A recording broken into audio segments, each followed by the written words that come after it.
shade room to your news feed. We brag different. You're locked into HBCU Posts, now trending worldwide. Well, alright. Yeah. You know, ever since I turned pro in 1989, when I signed the dotted line, it was strange. Most things changed for the better and for the worse. So I called my mama and she said, baby, must be the money. Yeah. Must be the money. It's got to be, cause I got people wanna be my friend. People I never knew. People I never thought about associating with. I don't know what it is. Talk to me. Check it out. Normally you just get paid to go get beat, right? That's really the goal. Like, somebody pays you, your program makes a little more money than they normally will to go get your butt kicked. I don't believe in that. I don't know how that helps anybody, because normally when you play against a powerhouse, like I see some of the HBCU schools are taking it, it helps the budget, but it kills the morale. How can getting your butt kicked, really kicked, help you as a team? Yes. Deion Sanders don't like the money games, and I don't blame him. I don't blame him at all, because I'm not feeling all these money games for the swag. Like, what in the world is going on? Like, listen, we need to increase ticket sales at this point, because I'm tired of seeing HBCUs get beat in shutouts, all right? What's going on? This is Randall Barnes, the founder of HBCU Post, in the building, previewing another HBCU football weekend. I have my amazing, super talented, intelligent co-host, Arielle Kilgore, in the building. Arielle, how you doing? I'm doing pretty good. How are you, Randall? Looking at all these money games. I'm not liking them. I'm not liking them at all. So first and foremost, I think that Coach Prime's comments are perfect to lead into the SWAC schedule first and foremost. So what are you thinking about Coach Prime's comments about money games?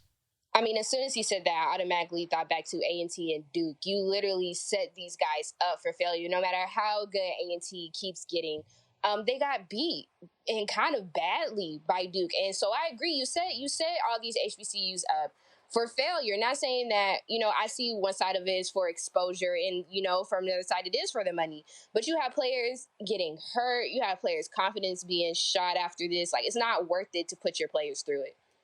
But I would say this, though. I was impressed. I was at my brother's football game. He is in the band with Northeast High School, and I actually did not mind the Duke A&T game, because it started off pretty well. A&T had a lead against Duke in the first quarter, but Duke did something that was so lame. They did a squib kick.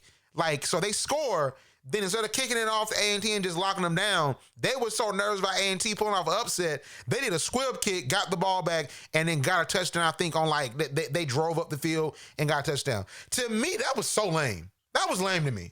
Like, how'd you feel about that one play? Because I was done with it. I'm like, okay, so y'all don't want to just let these boys compete. Y'all want to stack up the score because y'all scared. What'd you think about that? No, that was dirty.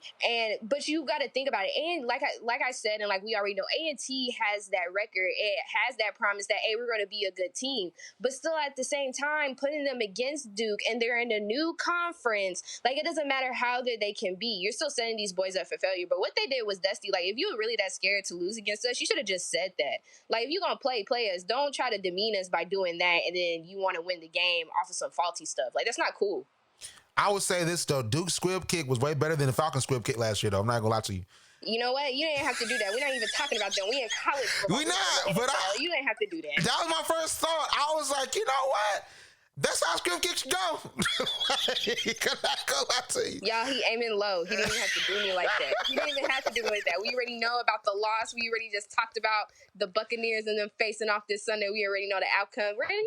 Go ahead and get into these games so we can make these predictions. Right. And by the way, we did our show on, the NFL, and it's out on Post Radio right now. So make sure to go check it out. But we want to do this special episode about HBCU football because, I can't stray too far away from HBCU. So let's start in the SWAC. It's a lot of money games. I'm just going to list them because and we will do this. I'll do this, okay? We're going to go with what school do we think outside of Jackson State has the best chance to pull out a win. Then we'll talk about Jackson State. So let's go through it. I did an audible. We're going to go through it, okay? Right. Grambling versus Houston on a scale of 1 to 10. Do you think that Grambling has a chance? They haven't been showing me they had a chance these last two games. I give them maybe a 2 or 3 on that scale. 2 or 3. Okay, I think 1. All right, FAMU, and I have a FAMU hoodie on, by the way. I have a FAMU hoodie on. You can't see me, but I got a FAMU hoodie on. It is cold in my house. So FAMU versus South Florida. Who you got with that one? You know, I give FAMU about a 5, just because of their defense. Their defense is something to be reckoned with. Their offense is a little shaky, but I think they can hold against South Florida. I think that FAMU did well against Fort Valley. It was really close, though. Like, this is not the FAMU that I've seen in the past, and I think it's primarily because Ryan Stanley's gone. Like, Ryan Stanley was a standout quarterback for FAMU. So they have to find a way to replace Ryan Stanley's production, you know? So if they do that and the quarterbacks get into form, especially before SWAC play, I think they can do well. And maybe playing a tough South Florida team will help them get ready for those SWAC games, because they have to rebound after they lost to Jackson State. And at the very least, see Jackson State again in the SWAC championship or something. They got to run it back, because like they played them pretty well, and then the defense locked down on Fort Valley in that second half. But I'll give them a 6. I'll give them a 6 because, like you said, that defense is impressive. And I think no matter what, this is going to prepare FAMU for the SWAC even more. So Arkansas Pine Bluff versus Central Arkansas. All right, scale of 1 to 10, who you got? I got, of course, you know, I think Central Arkansas is going to give it, but on Arkansas Pine Bluff, maybe like a 3 or a 4.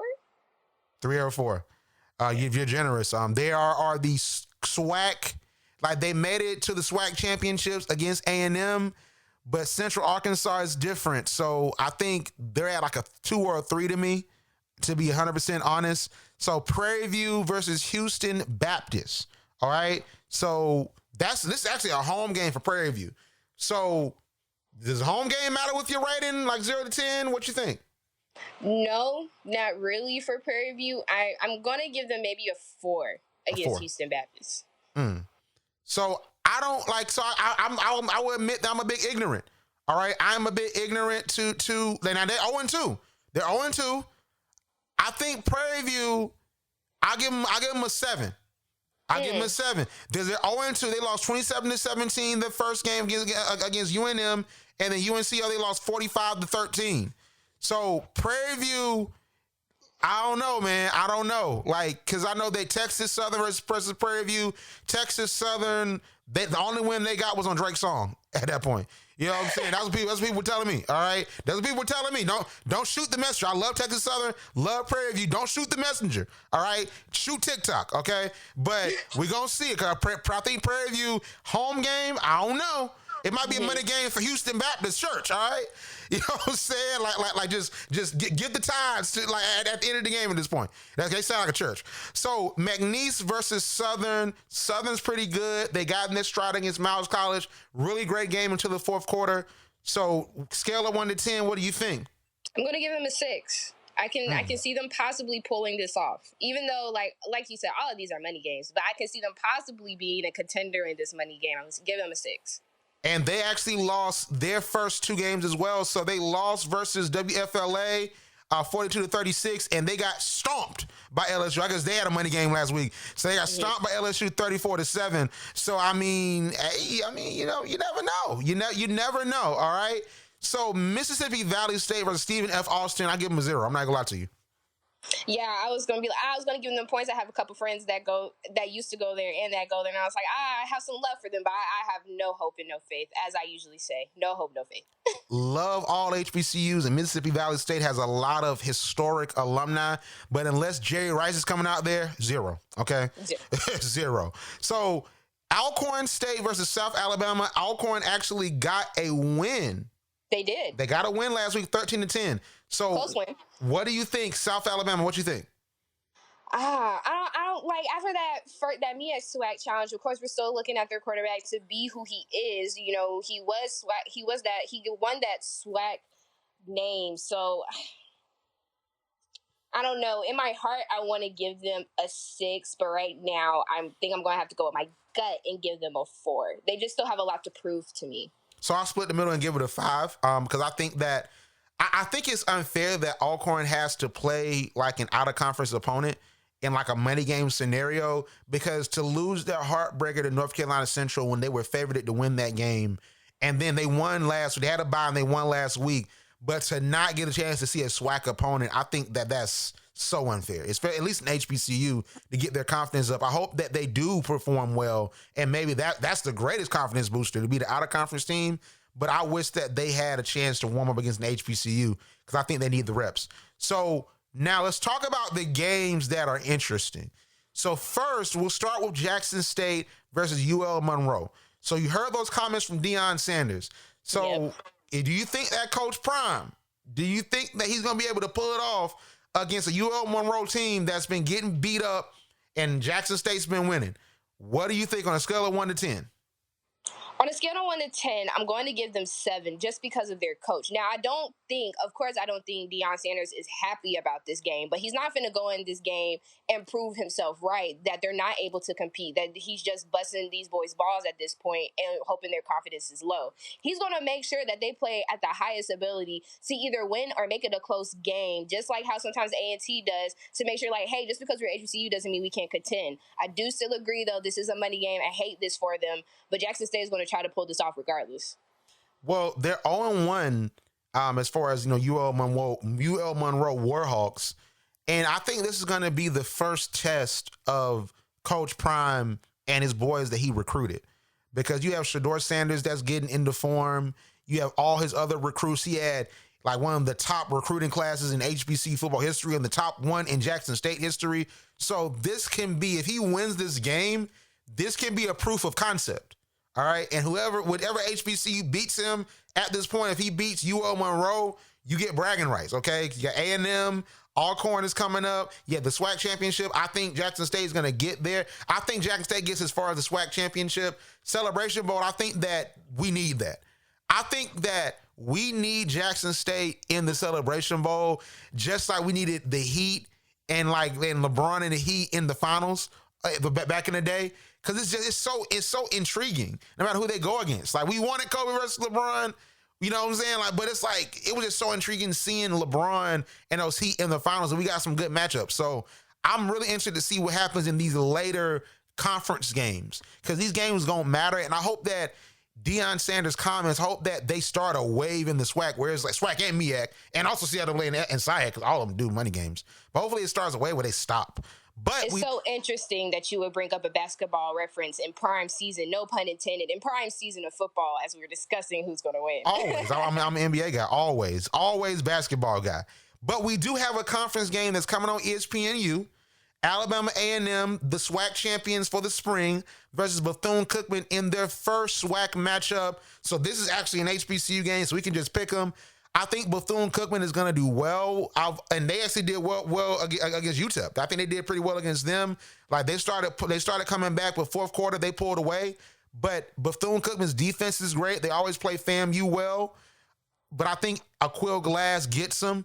I don't think it's going to be a blowout. I think it's going to be a very close game. But I think Bethune-Cookman's physical defense is going to make them perfect for the SWAC. So who you got? No, I'm expecting kind of like an NFL game with them, the Cowboys with the Buccaneers. I'm expecting it to be close, but I'm going to have to agree with you. Alabama A&M might have it on this one. Yeah, like Aquil Glass, man, NFL prospect out here, man. So I'm super excited for him. So Hampton versus Howard, the battle of the real HU that don't even count, because Hampton's in the Big South. It don't matter. All right, it's just like A&T versus North Carolina Central. Don't matter, because it's not like if you lose, you're not getting the Celebration Bowl. Nah, it's just we're playing for fun at this point. So it's gonna be at 12 p.m. on Saturday on NBC Sports Network. So Howard, ever since Cam Newton's brother left, they haven't really shown me anything. Because remember, Howard beat UNLV in one of the biggest upsets, in NCAA history. So ever since then, the football team hasn't shown me a lot. I know Jay Walker will say I am wrong, but I just don't see it. Hampton in the Big South, they've been sort of a punching bag in the Big South, but they play a Howard team, that was flustered, the last time out. So what do you think is going to happen? You bring up a good point. I remember that being a big deal when Cam Newton's brother was playing for them, and then he all of a sudden decided to move, and they haven't been the same since. But I think I might have to give it to Howard. I might just have to see what they do this time. So you don't think the Big South will be, anything like Big South play? Like now they playing the HBCU. Let's get it. You don't think that's gonna be a factor? You don't think it's gonna be a factor? Oh man. Nah, I can't see it. I think I'll split the difference. I think Hampton wins. So we have some more money games. We're gonna sort of speed past these money games to get to the ones that we really want to talk about. And I'm gonna say Winston and North Carolina Central because that's the one I'm really looking forward to. But Morgan State versus Sacred Heart. Sacred Heart sounds like a Victoria's Secret franchise. Okay, I don't know how that was gonna go. Delaware State versus East Tennessee State. I mean, East Tennessee State. I don't know. All right, South Carolina State versus New Mexico State. Hey, they're going on a road trip. All right, so it's not even going to be broadcasted. So I guess we'll see what happens. But South Carolina State, I think it's unfair. Clemson, the New Mexico State. Stop these money games, man. Someone got to get fired. Don't schedule Clemson then New Mexico State. We want to see them play HBCUs, man. Forget all these money games. Listen, like Coach Prime, it must be the money. You got all the money. Just cut a check for all them. All right, you got the money. But let's talk about these big HBCU games that I think bragging rights is big. You are North Carolina A&T alum. North Carolina Central, fresh off their win in the MEAC SWAC Challenge, is playing Winston-Salem, who is a dog in the CIAA. Now, they've had their slippage in recent years, but they've played good in recent years as well against certain opponents. So what do you think about this one? Do you think that sort of the D1 school takes it after that win against Alcorn, or do you think Winston-Salem shows up for the CIAA? I'm definitely going for Winston-Salem. I definitely think they're going to show up for this one. When I was at A&T, they always been able to produce. I'm going to have to go with my gut here and think Winston-Salem's going to show up this time. It's hard. I think North Carolina Central will eventually win, but I think Winston is going to show up to play because this is their moment on ESPN Plus. I mean, I don't know how big that broadcasting lineup is, ESPN Plus. All right. Yeah. That's about ESPN 15, but I want to see them step up. I think that Winston is going to prove that D2 can be just as good as D1, and they were in the MEAC back in the day. So it's not like you're just playing some lowly school that's been D2 all their history. They've been D1. They just decided to go back down. So I think it's going to be a really good game. I know that North Carolina is going to be lit for this one, but I think North Carolina Central does pull this one out. So Elizabeth City State versus Norfolk State. I'm very excited to see Dawson Odoms as he's left Southern and has come over to the MEAC. And a lot of people are saying that that's their Celebration Bowl pick. Elizabeth City, I don't see them winning this D2, D1 battle. So I have Norfolk State in a blowout. What you got? No, I agree with you. Definitely a big blowout, Norfolk State. They're going to do it to them. But we love Elizabeth City. We love Elizabeth City. We just have to be honest. So let's talk about my home conference, the SIAC. So Lane versus Fort Valley. Fort Valley is going to destroy Lane College. Now, but Lane did beat Clark Atlanta. I don't know what happened with Clark. Clark would manage to get the win versus Livingstone in that CIAA SIAC matchup. But Fort Valley has been playing well. They beat Tuskegee. Fort Valley, my alma mater, did not look bad against FAMU. It was tied going into the second half. It was tied. They got a couple interceptions too. Fort Valley got a couple interceptions. That defense is looking really good. They had 2 interceptions in the first half. And Shamar Bridges, I need him to be an NFL prospect. People really need to look at him. I know that when it comes to the classic, Fort Valley Morehouse, especially Fort Valley Savannah State, if Shamar Bridges does well against them after how Savannah State beat us up, we played in 2019, I think he needs just some consideration for the draft. But what do you think about my alma mater versus Lane College? What do you think? No, I completely agree. They've been showing some incredible strength and some incredible plays against colleges that you really would have thought, especially against Grambling, you would have thought that they would have lost. So now looking at them, I'm going to have to agree with you. Fort Valley State, it might be a blow. I mean, you know them better than I do against Lane. So you said Grambling. I think you meant Tuskegee. Yes. So yes, yeah. So just edit that part out. We good. But yeah. I feel it. So Clark Atlanta versus Shorter. So Clark Atlanta surprisingly lost to Lane after that win against Livingstone. Fort Valley's beaten Shorter before. Shorter has taken losses to, SIAC schools. So What do you think? You think Clark Atlanta, pulls it together versus Shorter? I don't know, like, because I had sisters that went there and watching Summit. Like, Clark Atlanta has always been like lukewarm to me. It's either they have it or they don't. This is really tough for me, but I think Clark Atlanta might pull it out. This is just an up in the air pick at this point. Clark Atlanta might do it. So Shaw versus Central State. Can we agree that Shaw wins that one? Yes, we can definitely agree on that. Okay, No debate. And we might be wrong. Maybe Central State pulls it out, but I think Shaw wins that one. Kentucky State versus Tennessee State. Eddie George gets his first win. Do we agree? Yes. Okay. Hopefully. Okay, so Tuskegee, Edward Waters, another one. So can we agree, Tuskegee? Can we agree? Yes. Okay. Yes. We got Morehouse versus Miles is going to be a sneaky good one. Miles played Southern D1 stalwart very well. And Morehouse back in 2019, they were playing pretty well. So who do you think has that one? I choose Miles, two-time defending SIAC champions these past, few seasons. I think that they come back and put it together. I really would have loved to have seen Miles versus Savannah State, but they don't play them this year. But who do you think has Miles versus Morehouse? Man, Randall, I wish you would get out of my head so I could say my pick so it wasn't just seem like I'm agreeing with you, but I'm going to have to give it to Miles as well. They just seem like they're going to overpower Morehouse at this point. So Livingstone and Allen, can we agree Livingstone? Can we agree? I guess we can agree. We can agree on that. Yeah, I don't think Allen is going to pull that one through. I think Allen has potential. I just think that they need to recruit some more. But I don't know. Like Livingstone's is pretty good, and they played the first HBCU game, so they might channel up that history, all right, and beat Allen. So Benedict versus Savannah State. I'm hyped for this one. I think that this was going to be really good. So Benedict versus Savannah State. Who you got for this one? As soon as you said that game, it's just automatic excitement. I think I might have to give it to Savannah State on this one. Benedict's been playing well against opponents that they were supposed to beat. I think Edward Waters, of course, that was supposed to be an automatic win. Yeah. Allen, that was supposed to be an automatic win. So now they're playing the contenders. So with those contenders, you have Fort Valley, you have Albany State, you have Savannah State, the three public HBCUs. I think Morehouse is going to be interesting. So I want to see how they stack up against those four schools. So this is their first test of the season. I think Savannah State will win out, but don't count out Benedict. All right. Can we agree Valdosta is beating Albany? Hate to say it. Oh, yeah, we can definitely agree on that one. Must be the money. Okay. So we already talked about Winston versus North Carolina Central, Central State versus Shaw, Erkenstein College versus Showman. I don't know where Erkenstein College is, so we'll just give it to Showman. Can you agree on that? Yeah, we can do that, because I was sitting here like, yeah, you're right. Like, we'll see. Okay. Bowie versus University of New Haven. I hate this for Bowie. Because Bowie, I want them to bounce back from Delaware State, that Delaware State loss. But who you got? You think Bowie could pull it through? Like, on a scale of 1 to 10, you think Bowie could pull it through 1 to 10? I'm going to give Bowie a 3. I don't know if I really see them pulling this off against New Haven. Wow, yeah.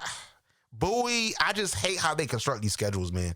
I think one money game would do. You need 5, 6 money games at this point. So Bluefield State College versus Johnson C. Smith. First, congratulations to Bluefield for starting back their HBCU football program. That is amazing, and they got a win last week. Johnson C. Smith, their CIAA school. So what are you thinking? Bluefield's back. Bluefield got their football team back. You think that they're going to play Inspired versus, Johnson C. Smith? What are you thinking? I love a good comeback story, and Bluefield is that for me, and just seeing them get their first win, it seems like anything is possible for them. So I'm going to go ahead and think that they're going to do it to Johnson C. Smith. Yeah. Virginia University of Lynchburg versus Virginia Union. Real quick story. I remember it was the 2018 football season where Fort Valley went like 2-8, and it was so shocking because we had just gone to the SIAC championship against Tuskegee and lost. And I thought we had an easy win, an easy home opener win. I even commentated that game. And you want to know how much I don't know football? Listen to that broadcast. It was terrible. But I pulled it through. And I was the play-by-play. Like, what? I should have been color. Play-by-play. Like, what? Like, what play was that? But they beat us.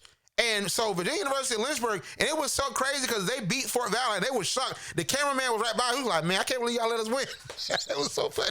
Y'all let us win. I'm like, I can't believe it either. He wasn't even being cocky. He was like, "Hey, man, good game. We needed that, man." I was like, "Wow." So like they're playing Virginia Union. I think that the tide is not going to turn for Union for Lynchburg. I think Union wins that one outright. No, I'm going to agree with you. Union is going to get it. So Lincoln versus Gardner-Webb. Okay, so Gardner-Webb is A&T matchup that like A&T beat Gardner-Webb. You think Lincoln can? Scale of 1 to 10. Oh yeah, scale on 1 to 10, 7. 7. Okay. All right. So Norfolk versus Elizabeth City State. So I think Norfolk. Like I think we talked about that. Norfolk has that, and I wanted to once again go through this, and then we're going to end it. Dawson Odoms. I want to ask you this to sort of switch it up. How, on a scale of 1 to 10, do you think Norfolk is going to the Celebration Bowl? On a scale of 1 to 10, how likely do you think it is that it goes to Celebration Bowl? I think they're going to be a 7. They're looking really, really good this year, especially having those key players. They're going to be on a path to making it there. I think it might. North Carolina Central showed me a lot. They showed me a lot. South Carolina State, I believe when they get into their conference play, they're going to really be, taking them down because A&M, the A&M game was really good. I think that coaching could possibly win out. I will give my pick. I think Jackson State has that opportunity. I want to see some more conference games, but right now I think Jackson State makes it out the SWAC over maybe the Alabama A&M. I think that we might see North Carolina Central versus Jackson State. I really like I really like how they're coming with it, honestly. But overall, I guess we'll try again next week. I just don't know. I want some more conference games, man. Stop these money games. Stop these games that are mismatches. I want to see Fort Valley versus Morehouse or Fort Valley versus Savannah State. I want to see Jackson State versus A&M. Like, the good games are coming up. The money game season is almost over. That normally plagues September. But once you get towards homecoming season, which a lot of schools are having their homecoming, you're going to see the more competitive HBCU matchups. So we're looking forward to that. All right. We love to see it at the point. We love to see HBCU football matchups. But nevertheless, where can we find you on social media, Arielle? Yeah, you can find me on Instagram at ARI._ELE, or you can catch me on Spotify or Anchored on my podcast, The Unasked Opinion, where I give my opinion that nobody asked for, but I'm going to give it anyway. All right, with HBCU Post, you already know the vibes. HBCU Post on Instagram, the HBCU Post on Twitter, and HBCU Post on YouTube. And to hear the full audio of this on our podcast page, go subscribe to Pulse Radio on Apple Podcasts, Spotify, and iHeartRadio. But outside of that, we will see you on the other side. From the shade room to your news feed, we brag different. You're locked into HBCU Pulse, now trending worldwide.